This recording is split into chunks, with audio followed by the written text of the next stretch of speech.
왔다네 왔다네. 주거권 행복사회가 왔다네. 우와, 몇 년 후라고 했습니까? 10년 후. 정확히 말하면 이걸 이야기한 지가 지금 한 2달 정도 됐거든요. 그러니까 9년 10개월 후에 왔다네 주거권 행복사회가 왔다네. 자, 그 주거권 사회가 오려면 어떻게 해야 되겠습니까? 누군가 노력을 해야 된다는 것이죠. 예. 근데 개인 노력으로 되는 것도 중요하지만 우리가 떼거지로 뭉쳐가지고 파도처럼 밀고 나가야 되지 않느냐. 아, 파도 하니까 생각나는 게 있군요. 아까 전철 타고 이제 오다가 보니까요. 할아버지하고 할머니하고 노약자석이라고 하지 않습니까? 저 그 이름 별로 마음에 안 드는데요. 힘든 분들의 자리 뭐 이렇게 바꾸는 게 좋을까요? 그것도 별로라고요. 예. 근데 아무튼 거기에 초등학교 1학년이나 아니면은 뭐 7살 좀 먹은 아이가 이렇게 있는데 할아버지가 뭐 이러는 거예요. 0 더하기 0 더하기 3은 하니까 3! 이렇게 하는데 옛날 생각이 납니다. 우리 동네에 어떤 형아가 1원 7원 이제 이 문제를 내는 거예요. 1원 7원 3원 9원 합치면 얼마? 막 이러는 거예요. 그래서 우리가 한참 계산하죠. 그런데 1원하고 9원하고 3원하고 7원이 포함되어 있기 때문에 그 답이 딱 20이 있거든요. 자기는 20으로 딱 알고 묻는 거죠. 1원 7원 3원 9원을 더하면 그러면 우리는 계속 더하는데 그분은 여유 있게 미소를 짓고 20원 이러죠. 우리 다 틀립니다. 근데 아까 할아버지가 이야기하니까 그렇게 대답을 하는 거예요. 그냥 할아버지 막 엄청 좋아하는 거예요. 기뻐서. 저렇게 사람을 저렇게 사랑하는 마음이 바로 퍼지면 그게 행복사회 아닌가, 공동체 사회 아닌가 이런 생각을 했습니다. 그런데 이제 이 손주가 또 할아버지한테 퀴즈를 내는 거예요. 뭐라고 내냐면 썰물이 됐다가 밀물이 됐다가 하는 것은 이렇게 하니까 할아버지가 그게 뭐지 막 이러니까 우리 그 꼬마가 뭐라고 하냐면 콧물 이러는 거예요. 별 재미없다고요? 재미있거든요. 재미없어요? 아니요, 잘 생각해 보세요. 썰물과 밀물이 교대로 왔다 갔다 하는 것은 자기 이야기잖아요. 자기 이야기. 그게 재밌다는 거죠. 우리는 자기 얘기를 해야 이거 보세요. 콧물이 쑥 올라갔다, 쑥 내려갔다. 밀물, 썰물. 예. 아무튼, 네. 들어가는 이야기였습니다. 자, 오늘은, 이 몇 가지 얘기를 좀 함께 해보려고 합니다. 자, 주거 토크 중에, 즉, 보증금을 떼이는 30가지 방법. 보증금을 잃는 30가지 방법으로 약간 부드럽게 표현했습니다. 일부러 그렇게 했습니다. 이게 연출 기획이에요. 근데 보증금을 안 떼이려면 어떻게 하느냐 하는 게 최창우의 마음이겠죠. 마로니의 방송 마음이겠지. 다 떼어라 이런 거 아니지 않습니까? 안 떼이려면 알아야 합니다. 자, 그래서 거의 막바지에 지금 달려와 있습니다. 30가지인데요. 그 중에 26번까지는 진행을 했고 지금 4개 남았습니다. 자, 4개 간단히 보겠습니다. 자, 27번 주민등록을 옮길 때, 그러니까 주민등록 옮겨야 되잖아요. 예. 그래야 뭐가 생긴다고 했습니까? 대항력이 생기니까요. 그럴 때 이름을 잘못 기재한 사람이 의외로 종종 있다고 합니다. 그러면요, 나중에 경매되었을 때 무효입니다. 아무 권리도 없습니다. 그러니까 이름을 김봉땡 이러는데 김봉당 이렇게 하면 그냥 보증금 몽땅 날리는 거죠. 김봉당 이렇게 하지 않고 김봉땡 이렇게 반드시 쓰셔야 됩니다. 네. 그 다음에 두 번째, 번지를 잘못 기재, 즉 이건 주소를 잘못 기재하는 건데요. 번지는 핵심 내용이기 때문에 같은 번지에 뭐 많은 집이 있을 수도 있고요. 그리고 엉뚱한 번지에다가 하면 우리 뭐 지도로 뭐 네이버 지도 하려니까 다음 지도도 말해야 되겠네요. 구글 지도까지 공평합니다. 저는 그걸로 이렇게 찾아가게 되면 엉뚱한 데 가겠죠. 그러니까 반드시 번지를 제대로 써야 된다 이런 겁니다. 자, 세 번째, 다세대 주택에 들어가면서 호수를 잘못 기재, 이거는 완전히 뺏깁니다. 경매가 된다고 하면 호수를 정확히 기재를 해야 됩니다. 호수가 없으면 그 집의 도면을 그리고 남쪽에 오른쪽 방향 2층 또는 가운데 방 뭐 이렇게 다 이렇게 거기다 명확하게 주소에다가 써야 됩니다. 그렇게 하지 않으면 잃습니다. 어떤 때는 또 번지가 이렇게 또 번지와 호수가 바뀌는 경우도 있는데 이 호수가 바뀔 때도 민감하게 잘 살펴봐야 됩니다. 자, 그런데요, 동사무소 직원이 실수를 해가지고 번지를 잘못 기재하면 어떻게 될까요? 이거 보통 문제가 아닙니다. 우리는 생각할 때요, 동사무소 직원이, 즉 요새로 말하면 주민센터, 또 이름이 다른 걸로 바뀌려고 하는 것 같기도 합니다. 아무튼 주민센터 직원이 잘못 기재를 했어요. 그러면 어떻게 될까요? 국가를 대행하는 공무원이 잘못했기 때문에 국가의 책임이 있다, 이런 말은 할 수 있는데요, 막상 경매가 진행되면 나는 어떻게 될까요? 그 공무원이 물어줄까요? 국가가 물어줄까요? 상당히 심각한 문제가 있습니다. 자, 판례는 이렇게 나와 있습니다. 저런 사례가 있었기 때문에 판례는 이렇게 나와 있습니다. 공무원이 잘못 기재했다고 하면, 그러면 공무원이 잘못 기재했다는 것을 나중에 인식한 다음에 그것을 객관적인 근거를 대면서 증명을 한다면 소급해서 대항권이 인정이 된다 하는 게 판례 내용입니다. 판례 내용 괜찮습니까? 네. 그런데요, 문제는 그 잘못 기재된 것을 보고 어떤 사람이 사고 팔고 또는 전세로 들어오고 월세로, 보정부 월세로 들어오고 해가지고 특히 거래를 이렇게 한 경우 같은 경우에는 문제가 발생할 것 아닙니까? 그렇게 되었을 경우에는 잘못 기재된 것을 보고 한 법률 행위는 그대로 존중한다 하는 게 판례 내용입니다. 잘못 기재된 거 그것을 보고 거기에 따라서 뭐 저당권을 설정하거나 또는 어떻게 하거나 뭔가 이런 문제가 발생했을 때 거기에 대해서 잘못 기재한 공무원이 잘못했지만 그 잘못 기재된 그 당사자한테 책임이 있다. 즉 대항력이 없다. 이 전세 사는 사람 입장에서 보면 이 부분은 기억해야 된다, 이런 겁니다. 자, 그 다음에 옆으로 바로 가겠습니다. 주민등록 말소를 방치한다. 주민등록이 이게 말소되면 이거는 어떻게 될까요?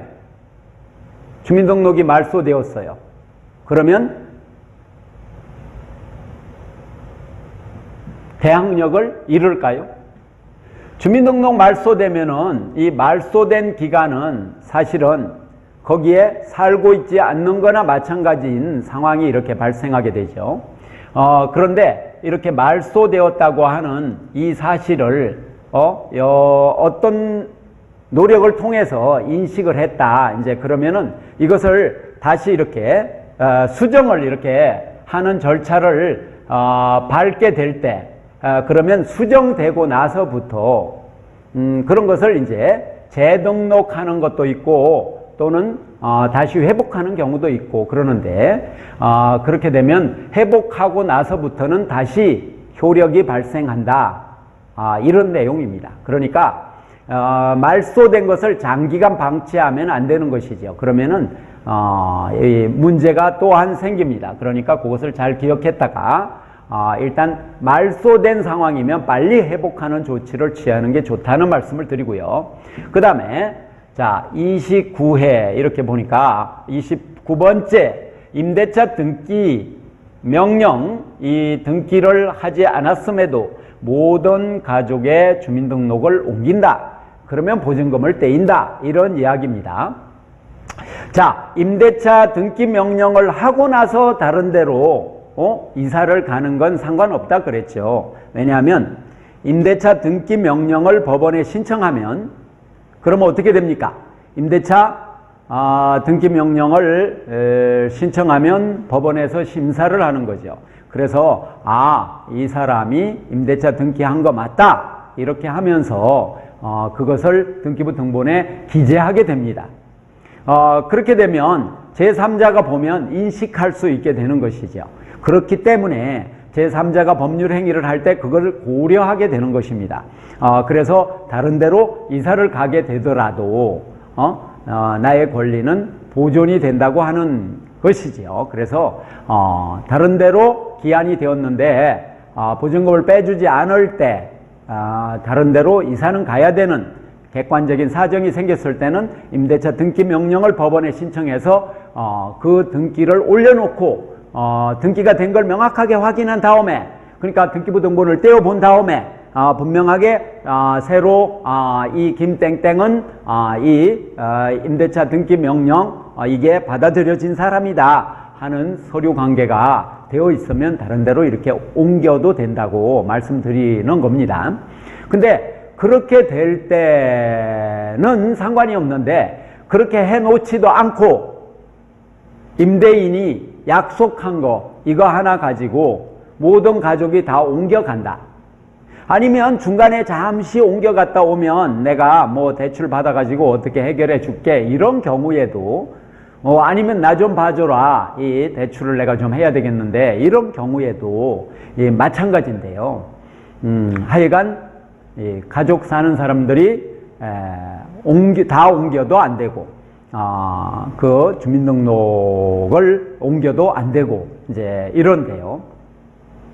그런데 이제 기한이 돼 가지고 다른 데로 이렇게 옮겨가야 될 특별한 사정이 가족 중에 누가 있다, 세대주가 있다.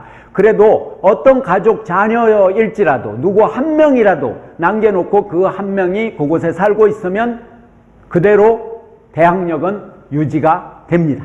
이게 판례입니다. 그러니까 누구 한 명 이곳에 남겨두고 이사를 가시라. 그리고 주민등록을 이전하시라. 이런 말씀을 드리는 겁니다. 몽땅 다 사람이 다 이사를 가서 이 점유를 안 한 상태면 이 점유 안 했다는 게 나중 증명되면 역시 경매되고 나면 권리를 잃습니다. 그런데 어느 한 명이라도 살고 있으면서 그러면서 어느 한 명이라도 주민등록을 옮기지 않으면 이 대항력은 살아있다는 것입니다. 물론 직계 가족 또는 배우자의 하나입니다. 그냥 동거한 이런 사람은 그 권리를 인정받지는 못합니다. 그러니까 직계라고 하는 선까지를 가족으로 보는 거잖아요. 여기까지 말씀드리고요. 자, 그 다음에 마지막입니다. 드디어 마지막입니다. 임대인 동의 없이 전대차 계약을 체결한다. 전대차가 무엇인지는 많이 들어보셨을 것입니다. 네. 자, 전대차라고 하는 것은 여기다 간단하게 얘기하면 이 임대인이 있습니다. 임대인한테 이 임차인 이 사람이 이제 세입자죠. 여기는 이제 임대인이고요. 그리고 이 세입자한테 다시 임대를 받는 이 사람을 갖다가 전차인이라고 하는데요. 전차인. 근데 이런 걸 갖다가 전대차라고 합니다. 이 관계를 전대차. 그래서 이 전대차를 할 때는 반드시 임대인의 동의를 받아서 해야 된다고 하는 그런 법률 규정이 있습니다. 근데 만약에 임대인의 동의를 받지 않고 임의로 하게 되면 이 무효인 것이지요. 그래서 이 전차인의 권리는 인정되지 않습니다. 단지 채권 관계만 남는 거죠. 빚이 있는 사이인 것이죠. 그러니까 매우 조심하셔야 됩니다. 그러니까 임대인의 동의를 받지 않으면 안 된다. 그런데요, 다른 거. 그러면은 이 집이 이게 이제 이 세입자가 이 집에 이제 살고 있잖아요. 그런데 이제 방이 뭐 이런 식으로 막 있다고 이렇게 봅니다. 그러면 이것도 방이고, 뭐 이것도 방이고, 뭐 여기 문이고, 이것도 방이고, 그러면 방이 하나, 둘, 셋 이렇게 있잖아요. 하나, 둘, 이렇게 셋 있는데 여기 중에 일부를, 그러면 요거 제일 좁은 일부를 갖다가 내주면 어떻게 될까요? 임대인 동의 없이 이것을 다른 사람한테 계약서 쓰면서 이 사람한테 넘기면 어떻게 될까요? 그 문제 없습니다. 이거는 민법 제632조에 작은 곳, 그러니까 이 여러 공간 중에 아주 작은 일부를 다른 사람에게 임대할 때는 임대인의 동의가 필요 없다 이렇게 되어 있습니다. 그런데요, 임대차 계약서에 보면 전대차 하면 안 된다 이렇게 딱 또 못 박혀 있습니다.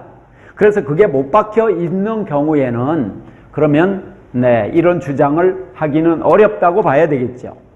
민법에는 이렇게 나와 있는데 민법 배제하는 그런 합의를 계약서에 한 건데, 이제 이런 경우에 무효로 볼 것이냐 안 볼 것이냐 이런 것은 사실은 누가 헌법 소원을 해본다거나 하지 않는 한 아무래도 당사자 합의를 어지간하면 우선한다고 하는 게 있기 때문에 제 생각에는 뭐 인정이 쉽지 않을 것 같다. 그러니까 인정이 쉽지 않다는 것은 이 임대인의 동의 없이 이 작은 부분을 민법에 따라서, 즉 다른 사람한테 전대했을 때 그 효력이, 즉 효력이라고 하는 것은 이 전차인이 대항권, 확정일자 이런 걸 확보할 수 있느냐 없느냐 이제 이 이야기인데, 이 소부분이라고 되어 있습니다. 이 소부분, 이것을 즉 임대인 허락 없이 임대하는 경우 문제가 되지 않는다라고 민법에는 되어 있는데, 그런데 임대차 계약서에는 모두 이 전대차는 허용되지 않습니다. 이렇게 되어 있기 때문에 이걸 우선할 것이냐, 민법을 우선할 것이냐, 이것은 법률의 다툼의 여지가 있다 하는 말씀을 드리긴 하지만, 그러나 계약서에 있는 거가 우선일 가능성이 상당히 높다 하는 게 제 개인 생각입니다. 이건 저 개인 생각입니다. 저 법률에 관해서 이 주거 토크에서 이제 여러 말씀을 드렸습니다만, 어디까지나 제가 드리는 말씀은 법률 행위를 하실 때 참고 자료로 이렇게 하시고, 모든 법률 행위, 이것은 또 본인이 또 최종적으로 책임질 수밖에 없습니다. 법률은 계속해서 바뀌기도 하고요. 그리고 또 판례를 통해서 앞으로 또 축적돼야 되는 문제도 있기 때문에 판례가 안 나와가지고 애매한 부분도 없지 않아 또 있다고 하는 것입니다. 같은 사안인데 판례가 또 이 어떤 경상도 사람 판결한 거 다르고 전라도 어떤 판사가 판결한 거 다르고 충청도 어떤 사람이 판결한 게 다르고 이런 그런 경우도 일부 있습니다. 일부 사안에도 있고 종종 있는 현상입니다. 그렇기 때문에 실제로 부딪혀 봐야 되는 문제가 있어서 참고 자료로 활용을 하실 것을 말씀드립니다. 자, 보증금 일련 방법 1에서부터 30번까지 쭉 지금 모두 8차례에 걸쳐서 이제 진행을 했습니다. 아쉬운 점이 없지 않습니다. 왜냐하면 30까지만 있는 게 아니고 더 세세하게 파고들면 굉장히 많고, 경우의 수가 또 분류하기에 따라서 100까지도 넘을 수 있고 300까지도 넘을 수 있기 때문에 30까지 가지고 다 포괄은 할 수 없습니다만, 그래도 제일 중요한 것은 대부분 말하지 않았나 생각이 듭니다. 혹시라도 이 주거 토크를 또 보시다가 이런 문제도 한번 다루었으면 좋겠다 이런 말씀이 있으면 제가 추가로 또 다룰 수도 있습니다. 그것도 이제 궁금하시면 또는 하고 싶은 말이 있으면 연락을 주시면 감사하겠습니다. 예. 이 보증금 일련 방법은 이걸로써 일단 마치겠습니다. 대단히 감사합니다. 예. 자, 빠이빠이입니다. 자, 감사합니다.